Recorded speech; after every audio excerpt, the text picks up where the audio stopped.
Bonjour tout le monde. Alors j'ai hésité avant de faire ce cours parce que je sais qu'il va pas plaire à beaucoup de monde, mais on n'est pas là pour faire plaisir. On est là pour dire le Hémet, et le Hémet n'est pas toujours plaisant. On le sait très bien. C'est pour ça qu'on est censuré, c'est pour ça que on est insulté. Euh, le Hémet, c'est-à-dire la vérité, en tout cas la vérité de la Torah. Après vous en faites ce que vous voulez, n'est pas toujours apprécié.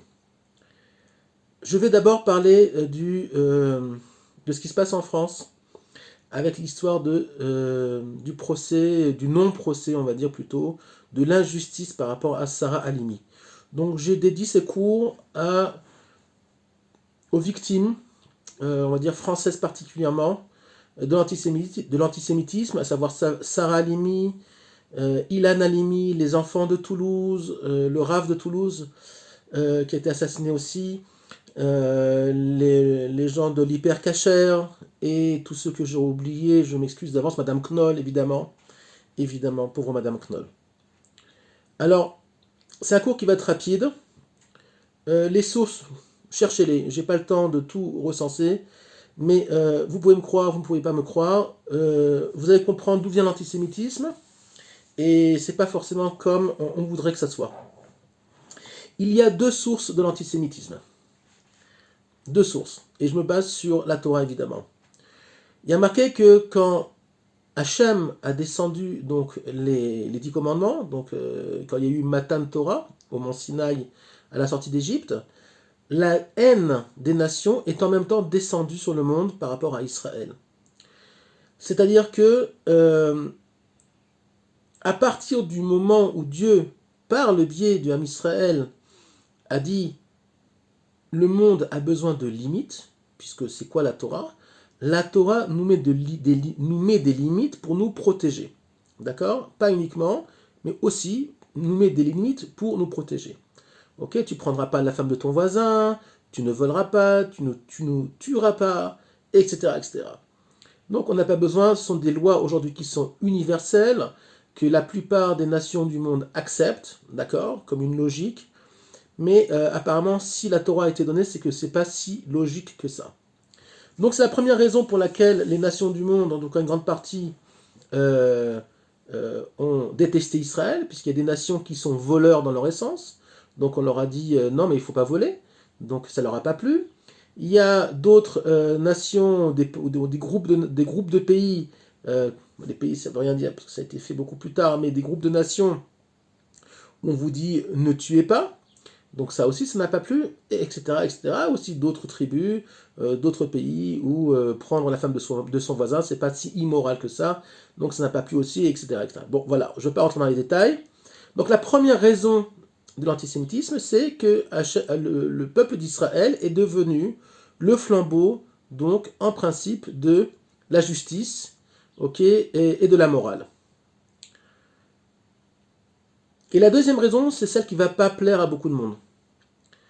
Les juifs sont la source eux-mêmes, très souvent, de l'antisémitisme. Alors, vous allez me dire, ah oui, vous voyez, effectivement, il y a des gens, on est censé être le peuple de la morale, qui volent, etc. Je ne parle même pas de ça. Il faut savoir que, je sais que je vais me faire incendier pour ça, mais les sources sont là dans le Talmud en tout cas, et même ailleurs. Il faut savoir que il n'y a pas plus grand Chilul Hashem, il n'y a pas plus grand profanation donc du nom de l'Éternel qu'un juif qui vit en dehors de l'État d'Israël, pas de l'État d'Israël moderne, mais de la terre d'Israël. Je ne vais pas parler de l'État d'Israël, je vais parler de la terre d'Israël. Il n'y a pas de plus grande profanation du nom divin qu'un juif qui vit en dehors d'Eretz Israël. C'est pour ça que les grands maîtres d'Israël jusqu'au XXe siècle ont toujours essayé, malgré eux, il y en a beaucoup qui ne sont pas arrivés, de venir en Eretz Israël. Rabbi Nachman de Breslev, le Baal Shem Tov, le Gaon de Vilna, Rashi a envoyé des élèves, on ne sait jamais s'ils sont arrivés ou pas, je ne sais pas en tout cas. Beaucoup ont essayé. Il faut savoir qu'au Moyen-Âge, à la Renaissance, même il y a 200 ou 300 ans, c'était pratiquement impossible de venir en Eretz Israël. C'était extrêmement difficile. Il y avait beaucoup de voleurs, de grands chemins, de pirates qui attaquaient les bateaux. On sait très bien que c'était très compliqué de se frayer un chemin entre l'Europe, ou les pays même du Maghreb, là où la plupart des Juifs étaient, et Eretz Israël. Mais eux, au moins, ont essayé. Et c'était pas prendre un avion et monter sur El Al comme aujourd'hui et faire 4 heures de vol. Maintenant, vous allez me dire, oui, mais attends, c'est Hachem qui nous a mis en exil. On n'a pas choisi. Alors d'abord, l'exil, mis à part le fait que ça soit une situation anormale, effectivement, mais c'est Dieu qui a puni, si on peut dire, le Ham Israël par ses fautes, par la destruction, entre autres, du Second Temple, parce qu'il y avait une haine gratuite entre les factions juives et les juifs eux-mêmes. Donc, effectivement, l'exil lui-même n'est pas un état normal pour le peuple juif. On ne peut pas être juif et anglais, être juif et américain, être juif et français. Ça n'existe pas dans la Torah.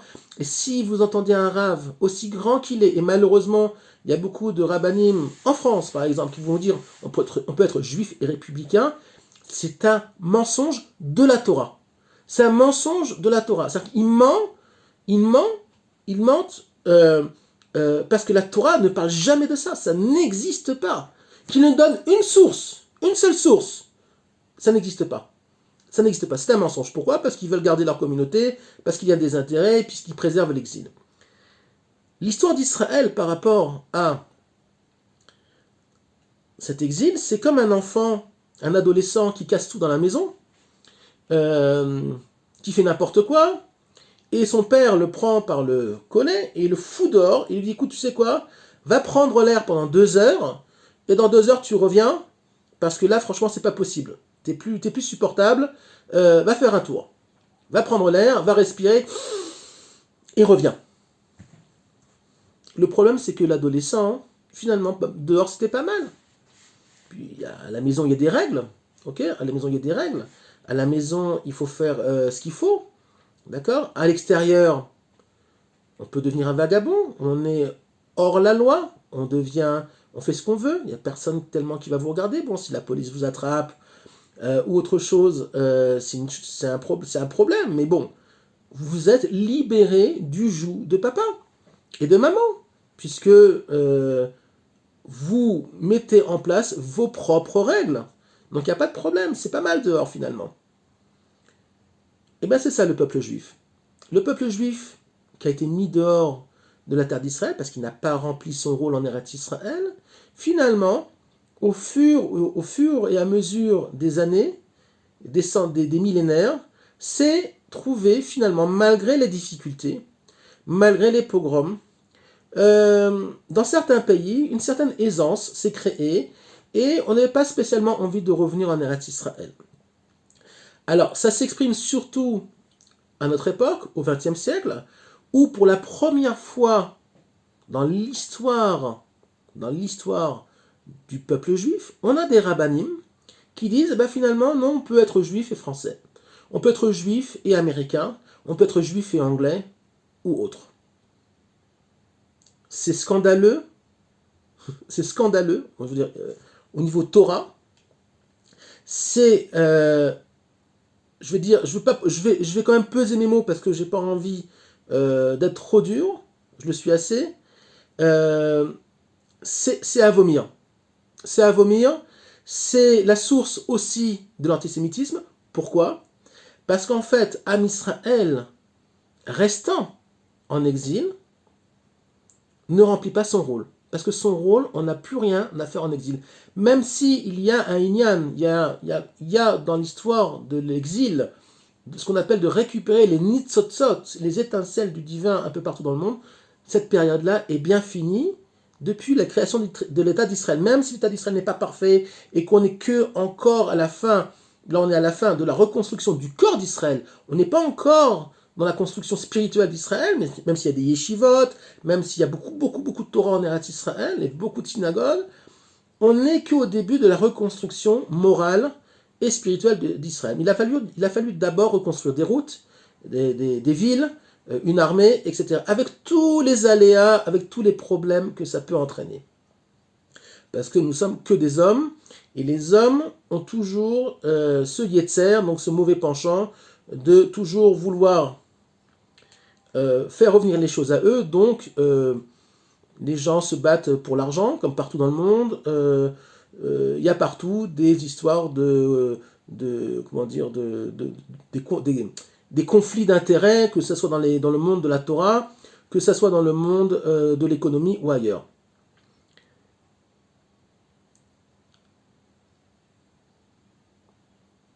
Madame Sarah Halimi, qui n'a pas eu malheureusement le droit à avoir une justice comme il faut en France, est elle-même la victime d'un système, Sarah Halimi et les autres, victime d'un système qui leur a dit on peut être juif et habiter à Paris, ou habiter à Marseille, ou habiter à Londres, ou peu importe où. Comme je l'ai dit, ça n'existe pas. Les juifs ne remplissent pas leur rôle pour le moment. On est en train de, mais c'est très difficile, ni en exil, et d'ailleurs même en Israël, sous certains aspects. Mais l'aspect du retour sur la terre, qui est le tikkun de la génération, et qui est très important. Okay, il y a des gens qui viennent se faire enterrer. Ah ça, oui, ils savent. Ils savent vivre à Paris, après venir se faire enterrer en Israël.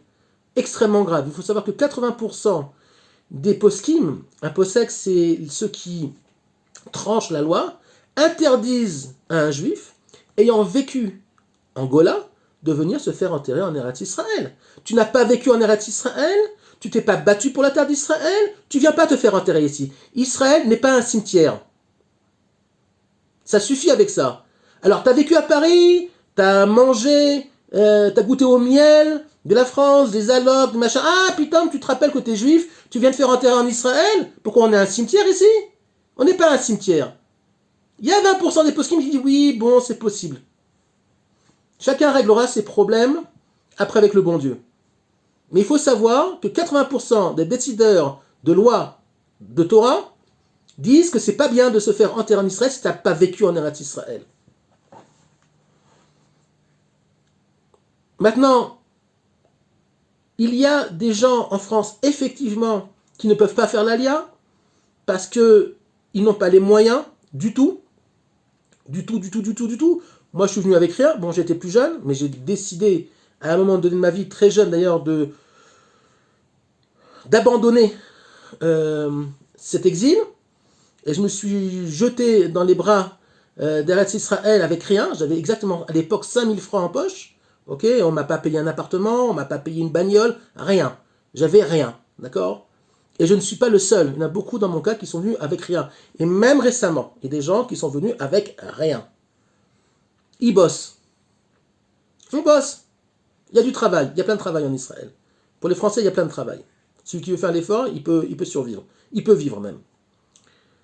Maintenant, il y a des gens effectivement qui sont dans des situations délicates où les parents sont très âgés, on ne peut pas les bouger, ils ne peuvent pas faire l'allié avec eux. Je ne vais pas rentrer dans le cas par cas parce que c'est très compliqué, mais 90% des juifs de France peuvent faire l'allié. Ah oui, c'est très difficile. Ça va être très très très très compliqué. Ouais, pourquoi? Parce que c'est déjà l'heure est tardive. On est déjà très proche de la Géoula.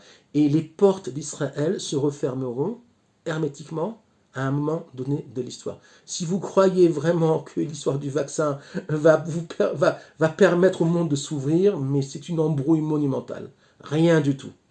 Rien du tout. Très bientôt, les choses vont aller bien pire que ce qu'on a vécu cette année. À moins que Hachem Irachem, que Dieu nous préserve et qui nous amène le Mashiach et la Géoula.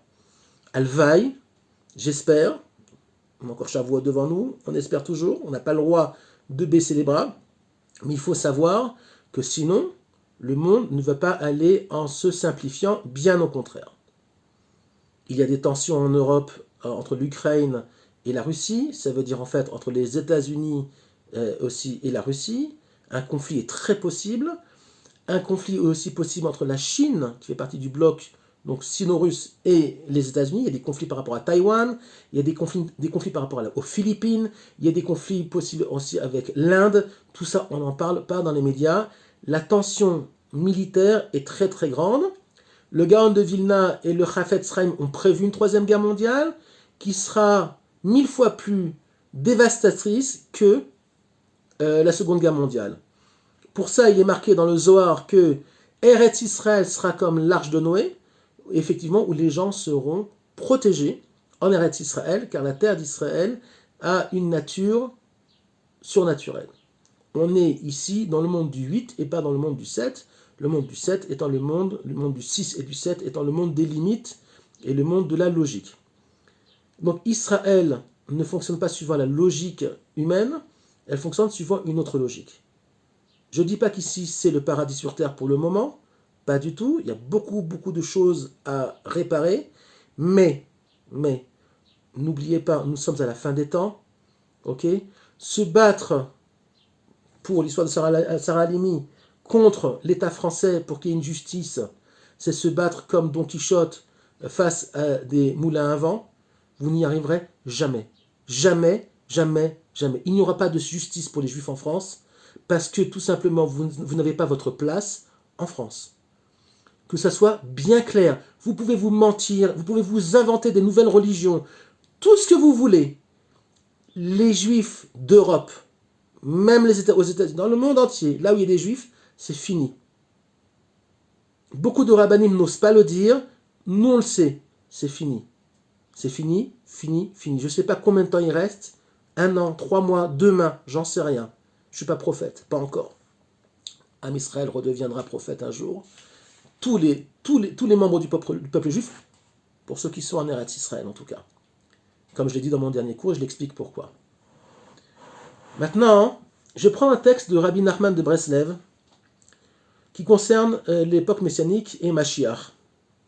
Et vous allez voir ce que dit Rabbi Nachman de Breslev, qui avait le roi HaKodesh évidemment, okay, l'esprit divin, pas la prophétie, parce que la prophétie n'existe plus depuis Ezra Sofer, ça il y a plus de 2500 ans, 2400 ans, mais il avait, comme tous les grands d'Israël, en exil, l'esprit divin, à savoir, il pouvait voir les choses, effectivement, dans leur globalité telles qu'elles sont réellement.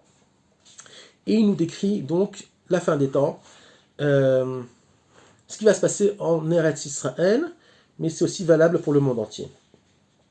Atid HaKadosh Baruch Hu linkom nikmat amo mi'otam nevi'e ha-sheker ou meshichei ha-sheker.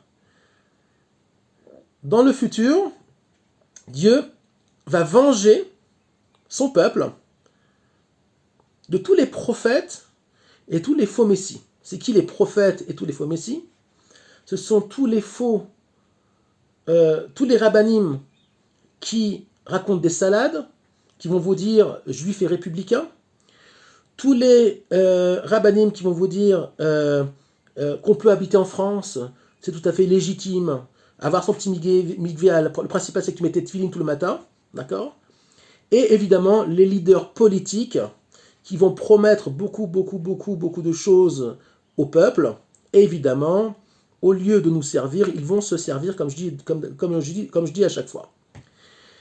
Shememal'im bitnam bichavod, et ils remplissent leur ventre de kavod, d'orgueil. Vegeut vecholk ata'avot raot. Donc il redit de kavod et de gava, c'est pareil, c'est aussi la gava, c'est l'orgueil, et de toutes les mauvaises tendances que l'homme peut avoir dans ce monde-là. Umarim atzmam ke tzadike ou manigé ador. Regardez comme c'est actuel, mais c'est extraordinaire. Rabbi Nachman, regardez ce qu'il nous dit. Umarim atzmam, et il se montre comme les tzadikim et les dirigeants de la génération. C'est-à-dire que Rabbi Nachman, il nous dit, tout simplement, regardez à la fin des temps, à l'époque messianique, les leaders du Ham Israël, c'est tous des menteurs, c'est tous des gens qui recherchent que le kavod, ok? Mais ils se présentent tous comme des tzadikim. Alors évidemment que dans le peuple juif, il y a des gens très bien, évidemment que dans le peuple juif, heureusement, il y a des rabbinim extraordinaires, en tout cas en Eretz Israël, et je suppose qu'en France, il doit y avoir aussi des gens extrêmement bien, mais qui ferment leur bouche parce qu'ils ont peur pour leur boulot. Ok? Mais bon, chacun, Hachem jugera chacun suivant ce qu'il a été, évidemment. Vetzodim nefashot yekarot vedorsim vetorfim otam. Et ils amènent donc des âmes pures, il parle du peuple juif, et ils les écrasent, et ils les mangent. Torfim otam, l'itrof, c'est comme un lion qui attrape une gazelle. Beregel gaava vesheker, avec leurs pieds d'orgueil et de mensonge. On est en plein dedans. Ceux qui croient que les dirigeants d'Israël actuellement, et on sait ce sont les dirigeants du Erev Rav, sont ceux qui vont sauver le monde avec leur purée de je sais pas quoi qui nous a emmené, je ne vais pas prononcer le mot, ok, leur soupe pourrie, ok, et ils veulent que tout le monde se la prenne. J'évite de parler plus précisément, vous savez très bien de quoi je parle. Ce sont tous des menteurs. Ils ne sont pas là pour nous faire du bien. Rabbi Nachman, il y a 200 ans, il a écrit ça. 220 ans, il a écrit ça. Ce sont des menteurs. Ils ne cherchent que leur profit. Pas du tout le bien du peuple. Oubliez ça. Alors ceux qui ont dit Baba Melech Israël, il nous a sauvés, ou vous êtes naïf, ou vous êtes bête comme vos pieds. Excusez-moi de vous le dire. Que Dieu nous sauve de nous-mêmes. Et ils rendent le Ham Israël aveugle de voir la lumière du tzaddik. Le tzaddik, on parle là de Rabbi Nachman de Breslev, ok, mais de façon générale, c'est les lumières de la Torah. Ils nous empêchent de voir le Hémet. Surtout, n'étudiez pas trop la Torah. C'est un vieux truc. C'est des vieux rabbanim, vous savez, des toiles d'araignée dans leur barbe. C'est des arriérés. Nous, on a la technologie. On va vous mettre des puces dans les fesses.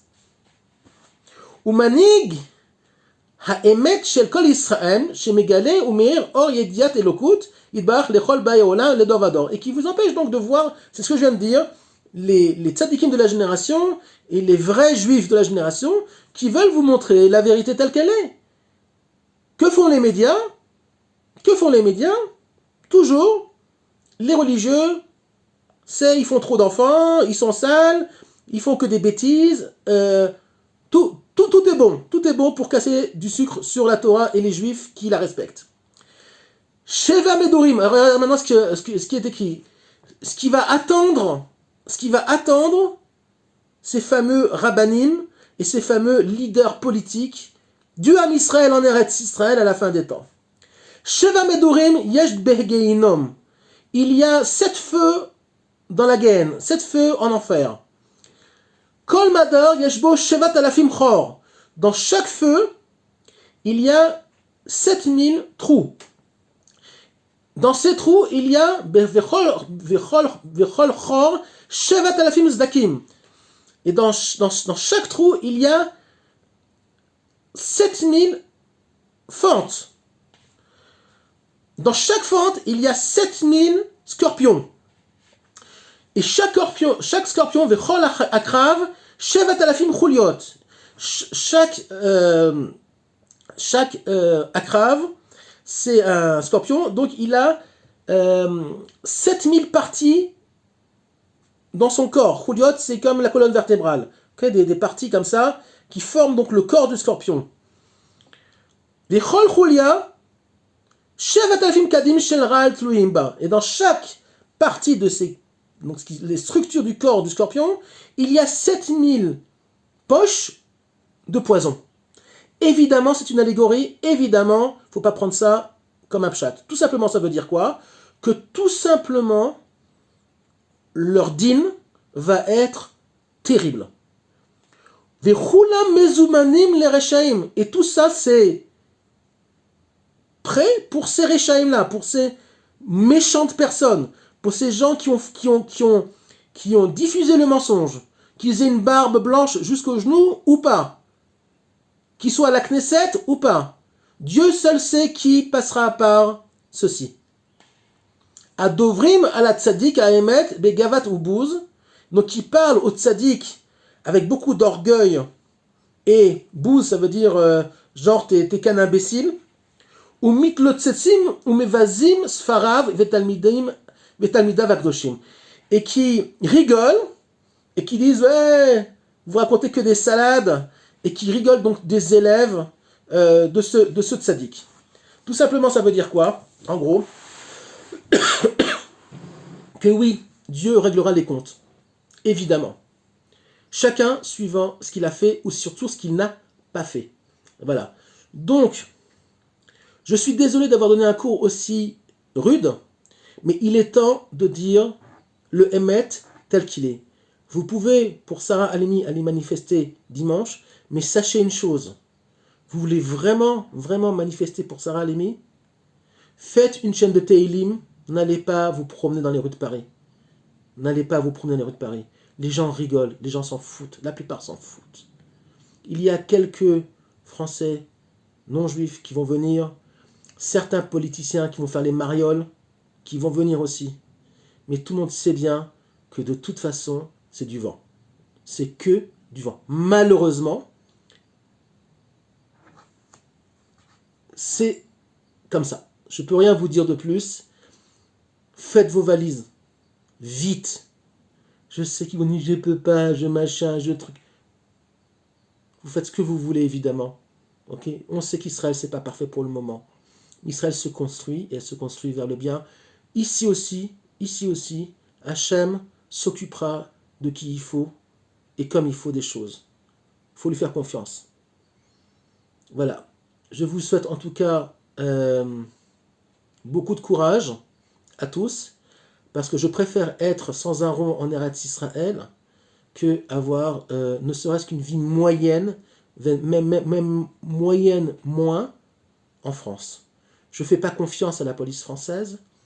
Madame Halimi, je pense qu'elle faisait sûrement confiance à la police française, comme Madame Knoll. Malheureusement, elles ont été sûrement formatées à vivre en France et elles ne sont pas responsables de ce qui s'est passé. Chas v'shalom. Les responsables sont les dirigeants communautaires, sont les dirigeants spirituels du peuple juif en exil. Shalom.